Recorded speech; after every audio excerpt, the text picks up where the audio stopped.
Well, folks, it's Valentine's Day, and that means it's a great day to spend time not with someone you love, that's a little too general, not with someone you like, but with something you like. And indeed, a math symbol I like is this horizontal line. This is called a vinculum. In mathematics, the vinculum is written over a variety of stuff to mean a variety of things. Perhaps the example you would first think of is the vinculum being used to indicate a repeating digit. For example, in the number 0.16, if I write a horizontal line over the 6, this is a perhaps more convenient way to represent the decimal 0.1666 repeating forever, which is the decimal form of 1/6. The vinculum, though very humble in its nature, is in fact quite a powerful mathematical symbol,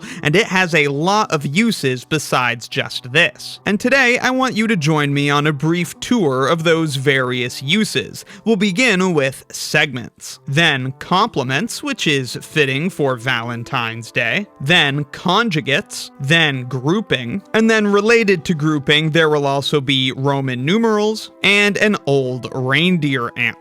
This video has chapters, so if you want to skip to a particular topic, feel free. The most enduring mathematics textbook of all time is Euclid's Elements. In the Elements, Euclid lays out a pretty rigorous foundation for what's called now Euclidean geometry, including 5 postulates which he uses to prove the claims in the book. Euclid's first postulate is that any 2 points, like A and B, can be joined by a line segment. And if you don't believe him, look how easy it is to do just that. Wow. Now, I could write A to refer to this point A, I could write B to refer to this point B, but what if I wanted to refer to the line segment which joins them? Well, for that, we can use our friend the vinculum. If I write the endpoints of a line segment, in this case AB, with the vinculum over them, this refers to the line segment. So if we knew, for example, that the length of this line segment was 2,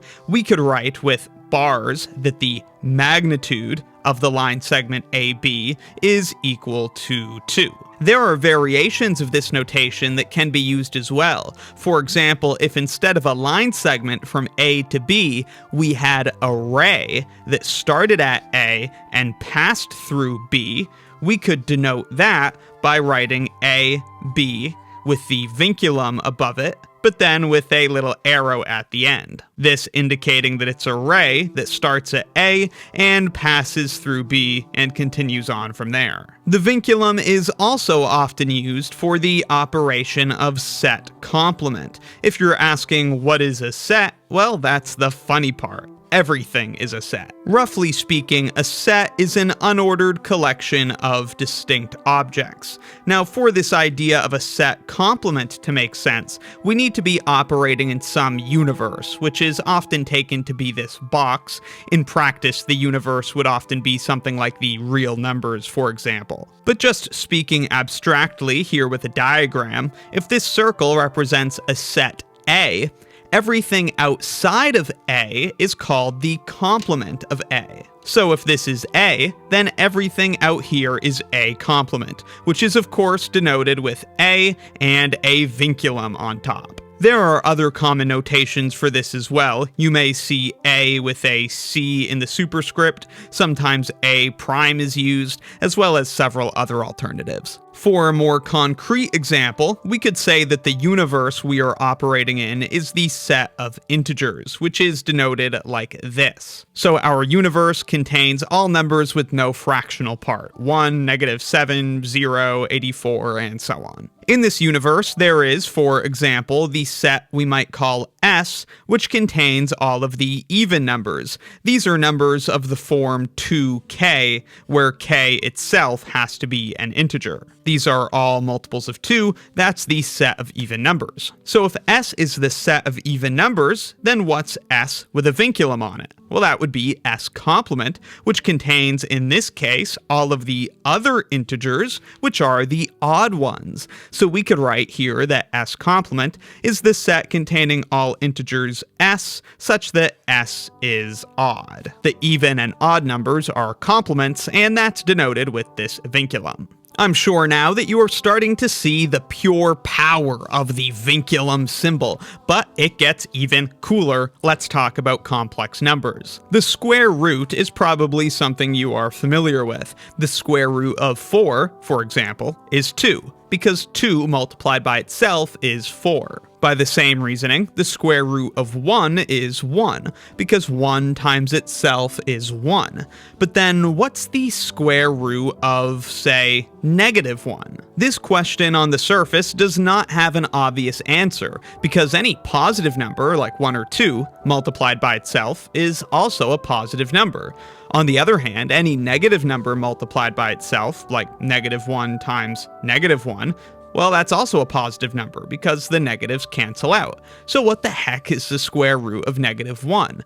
Well, certainly there is no real number that, when multiplied by itself, produces -1. Back in the year 50, Heron of Alexandria was the first to deal with square roots of negative numbers. Later, in the 17th century, René Descartes dubbed them imaginary numbers, which was used as a derogatory term, saying that they don't really exist. They are nonsense or hogwash, he argued. But by the 18th century, these imaginary numbers were more widely accepted, and the symbol used for the so-called imaginary unit was the letter I. I is this super cool made-up number whose square is -1. And even though it seems made up on the surface, you don't have to study anything too deeply to realize that this is a bizarrely useful concept to accept. Once we start combining the imaginary unit with real numbers, we can get things like 2 plus 3i, and this is what's called a complex number. It can consist of both a real part, 2, and an imaginary part, in this case 3i. But what is this complex number if we put a vinculum over it? Well, this indicates what's called the complex conjugate. It sounds like a pretty fancy term, but the complex conjugate is very simple. To take the conjugate of 2 plus 3i, just turn that plus 3i into a minus 3i. More generally, to take the complex conjugate of a complex number, all we do is negate the sign of the imaginary part. If it's a plus, change it to a minus. If it's a minus, change it to a plus. Often the letter Z is used to denote an arbitrary complex number, so you can put a vinculum over it to denote its complex conjugate, though another common notation for complex conjugate is just using an asterisk. There are lots of reasons to care about the complex conjugate that the vinculum is used for. I'll just tell you a few. Here's a simple question. When is a complex number, Z, equal to its own conjugate, Z vinculum? Well, since taking the complex conjugate just has the effect of changing the sign of the imaginary part, a number would equal its complex conjugate if it didn't have an imaginary part to be changed. If Z doesn't actually have an imaginary part, then Z happens to belong to that special class of numbers we know so well called the real numbers. So a complex number Z is equal to its complex conjugate only if it happens to be a real number, which we can write like this: Z is an element of the reals. Again, this would mean that Z's imaginary part is 0, which can also be written like this: Im of Z is equal to 0. The complex conjugate is also useful for carrying out complex division. All of the basic operations with complex numbers become a little bit more involved, but division in particular can seem quite tricky at first. Consider 1 plus 2i divided by 4 minus 5i. How do we do this division? This is going to be a complex number, which is fine, but ideally we would like to be able to write it as some real part A plus some imaginary part B. So how do we figure out what this number is in that form? What we can do is use the complex conjugate of the denominator. The complex conjugate of the denominator, of course, is just 4 plus 5i. If we multiply this fraction by 4 plus 5i divided by 4 plus 5i, we're not actually changing its value because we're just multiplying by 1. But this ends up simplifying things quite nicely, specifically in the denominator. If we carefully multiply this by this, a couple key things will happen. We'll have 4 times 5i and 4 times minus 5i. Those will cancel out. The only other term that would have an I in it is negative 5i times positive 5i, but that would be negative 25i squared, and I squared, we know, is just negative 1, so the I would actually disappear completely from the denominator. So in the end, we're left with just 41 in the denominator. That's 16 plus 25, and in the numerator, we are left with negative 6 plus 13i. This then lets us write the number in the form we would like, with real part, negative 6 over 41, and imaginary part, 13 over 41. So we busted out the vinculum in spirit to take that complex conjugate, and that made this division work out perfectly nicely. One more example of the importance of conjugates. You may recall that the visual representation of the real numbers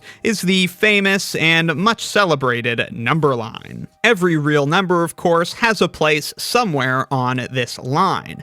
But what about complex numbers? Like we've seen, they consist of two parts, a real part and an imaginary part, so a single line will not be sufficient for numbers like this. Instead, if we want to look at these numbers visually, we have to use what's called the complex plane. So instead of a number line, we have a number plane, where the horizontal axis represents the real part of the complex number, and the vertical axis represents the imaginary part of the complex number. Plotting a complex number on the complex plane gives us what's called an Argand diagram. If I wanted to plot the complex number a plus bi, I'd have to go over to a on the real axis and up to b on the imaginary axis. So that number would look like this, although in the complex plane, complex numbers are often plotted not just as points, but as a vector, which goes from the origin to the appropriate point. So this could be my arbitrary complex number, a plus bi. When graphed this way, the complex number forms an angle with the horizontal real axis. We could call this theta. This is what's called the argument of the complex number. Okay, now finally, if we put a vinculum over this bad boy, we get the complex conjugate. What does that look like in the complex plane? Well, of course, the complex conjugate just takes this plus bi and turns it into a minus bi. So instead of going whoop up to bi, we would go whoop down to negative bi. I'll do my best to sketch that. So this pink dot is a minus bi. That's the complex conjugate of a plus bi. And again, we would commonly draw this as a vector from the origin. And at last, what do we see about the complex conjugate? Well, it too forms an angle with the horizontal real axis, and it is in fact the exact same angle. Because the axes are perpendicular, this triangle here is a right triangle, and this triangle here is a right triangle. We then know that the lengths of these two sides are both b, and the length of this common side is a, which is of course shared. So by side angle side, these triangles are congruent, so of course these angles, which are the arguments of the complex numbers, are congruent. So the argument of a complex number is the same as the argument of the complex number with a vinculum over it, which is the complex conjugate. Moving on, in 1525, a German fellow named Christoph Rudolph was the first to use this radical symbol to denote a square root. We could write it like this. This is how he wrote it. Square root of 25, this is equal to 5. If you want to disrespect the linearity of time, now we could even write the square root of -4 is equal to 2 times the imaginary unit. This notation, though, has a pretty obvious flaw. What if I want to take the square root of several things that are being added together, like the square root of x squared plus 4x plus 4, for example? Well, this symbol, next to all this junk, does not at all make it obvious that I want all of this junk to have this symbol applied to it. It's only really clear that I want to take the square root of x squared. But what about this other stuff? Well, people of the time had various ways to indicate that, but in 1637, our boy René Descartes was the first to use a vinculum to do it. In many ways, this was a footnote of René Descartes' year in 1637, but for us, it's the most important thing in this context. He said, hey, if we just put a vinculum over all this stuff, that's a very nice and neat way to indicate what we want to take the square root of. In this way, the vinculum is being used sort of like a grouping symbol. It's grouping all of this stuff to which the square root is to be applied. And in fact, this isn't the only time that the vinculum appears as a sort of grouping symbol in our modern way of writing mathematics. Can you think of any other situation like this? Well, it might be a bit of a stretch depending on what you'll accept as a vinculum, but it's used for grouping in the context of fractions. If I have b plus c, both with this line over them, I know that a should be divided by their sum. On the other hand, if that vinculum was only over the b, I would know that c should be added after the division of a by b. But in fact, we don't have to make any sort of stretch like this to see the vinculum genuinely used completely as a grouping symbol. These days, the parenthesis is the hottest kid on the block for grouping.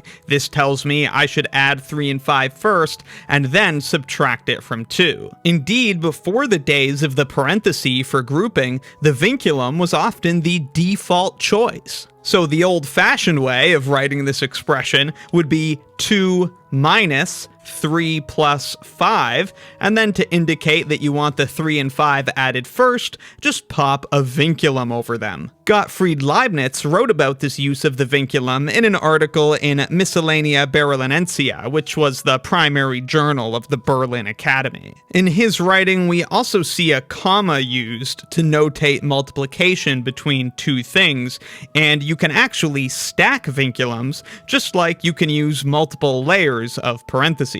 Leibniz wrote how in this expression, we could have a vinculum here and a vinculum there to indicate an expression which, when written with parentheses, would look like this. It might look like the e and f should be multiplied together before adding g, but the vinculum tells us, in fact, that e should be multiplied by f plus g, and a is getting multiplied by this whole thing. The vinculum tells us that all of these operations need to be done first. So in modern notation, there is some remnants of vinculum being used as a sort of grouping symbol, but historically it was the primary grouping symbol. In Roman numerals, the vinculum could also be used for a somewhat more nuanced sort of grouping. The biggest number Roman numerals had a standalone symbol for was 1000, represented by the Latin letter M. Of course, this would occasionally present an issue. If we wanted to write much larger numbers using Roman numerals, like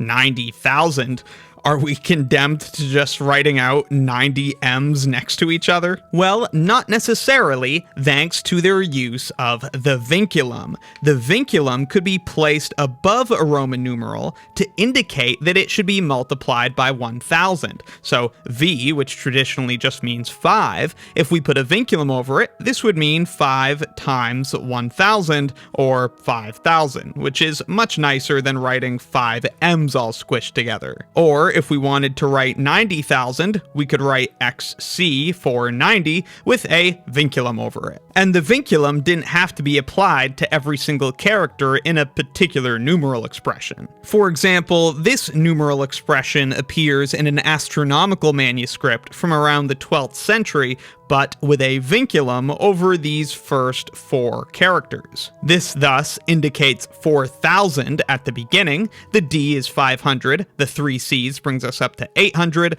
and then 50, 60, 72. So 4,872 is represented by this numeral, with the vinculum being used. Now, if we wanted to express a million, we wouldn't have to write 1,000 M's, we could just write an M with a vinculum over it.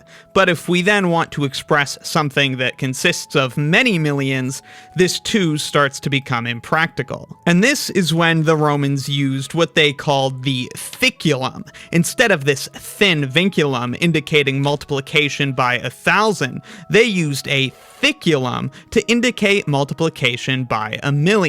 This made expressing even the largest of numbers a rather easy task. Yes, very funny, I'm just kidding, that is hogwash, they didn't actually do that. There's some thought that they might have doubled up with the vinculum, so 2 vinculums would indicate multiplication by a million, so that this, for example, would be 5 million. But this is only theorized, and no inscriptions have been found with this usage actually shown. Roman numerals weren't used for arithmetic, they were used for writing important numbers down, so it's perhaps not hard to believe that they never really needed to express numbers this large with Roman numerals. The Roman usage of the vinculum is cute, but it could cause some confusion as there was an older tradition used to distinguish numerals from letters. Because remember, the symbols used for Roman numerals are just letters from the Latin alphabet. So sometimes, to clear up this ambiguity when necessary, a vinculum would be used.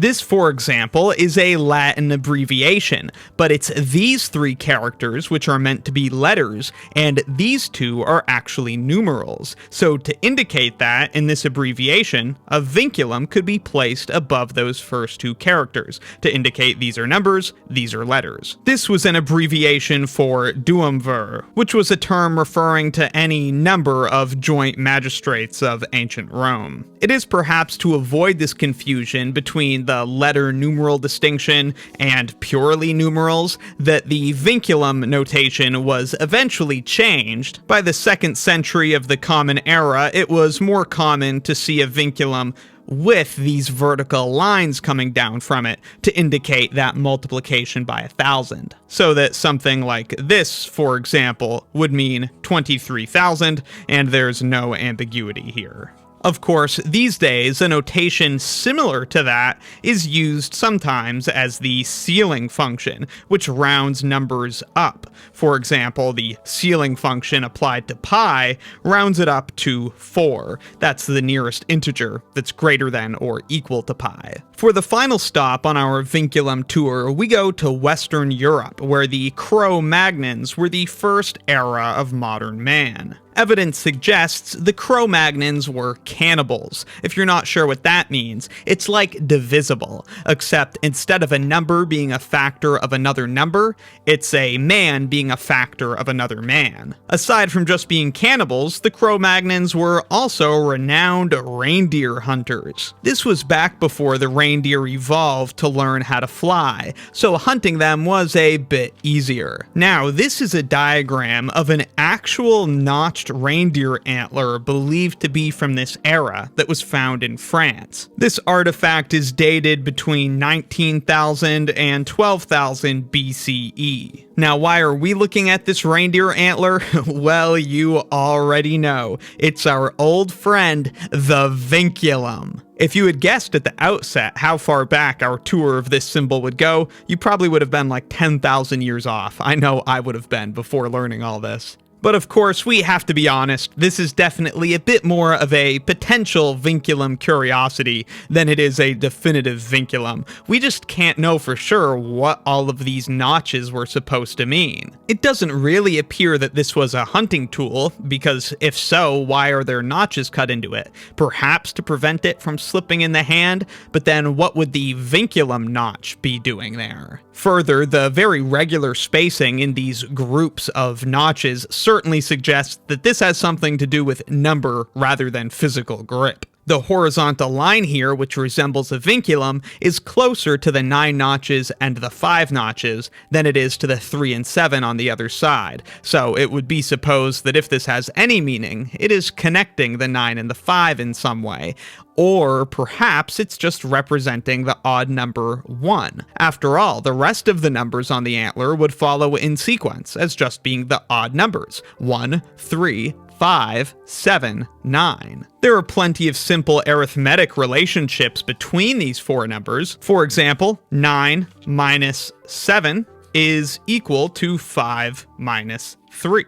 Or as another example, 3 plus 9 is equal to 7 plus 5, and you can find other simple relationships too. Though these examples, of course, ignore the vinculum, and it's not definitively convincing that this must have to do purely with arithmetic and number, because these simple patterns could just be a result of the fact that the numbers are small, and it's really easy to find connections between small numbers. Other possibilities are that perhaps these numbers are representing counts of tools that a toolmaker had, and maybe the vinculum here indicates a connection between the tools that these notches count and the tools that these notches count, like perhaps these tools are made of the same material. Or perhaps someone was holding on to this antler as representing a debt someone else owed them. Maybe that someone else paid back whatever these 9 and 5 notches represent, so a vinculum was drawn to represent that they had been paid. Suffice to say though, people have been drawing horizontal lines above their numbers for a very long time.